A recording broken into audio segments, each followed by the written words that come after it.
अस्सलामु अलैकुम वरहमतुल्लाहि वबरकातुह। आज तारीख़ 4 मार्च बरोज़ सनीचर 2023। ये देख सकते हैं जामिया क़ासिमुल उलूम अंजुक ज़िला उत्तर दिनाजपुर मगरबी बंगाल का खूबसूरत मंज़र। माशाल्लाह 23 फरवरी को जामिया में प्रोग्राम हो चुका है अल्हम्दुलिल्लाह माशाल्लाह, जिसमें 23 बच्चे आलिम बने और 11 बच्चे मुफ्ती बने और 21 बच्चे हाफिज़ बने। माशाल्लाह ये रात का खूबसूरत मंज़र है। जो बच्चे अरबी में पढ़ रहे थे उनका इम्तिहान हो चुका था और जलसा हुआ और उनकी छुट्टी भी हो गई।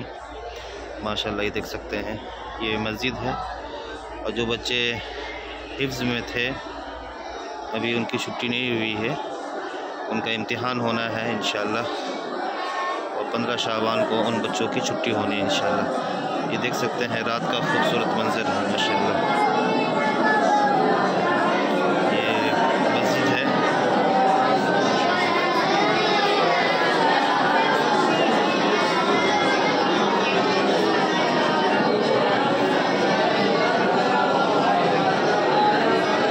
ये माशाअल्लाह मस्जिद के अंदर बच्चे कुरान शरीफ पढ़ रहे हैं माशाअल्लाह।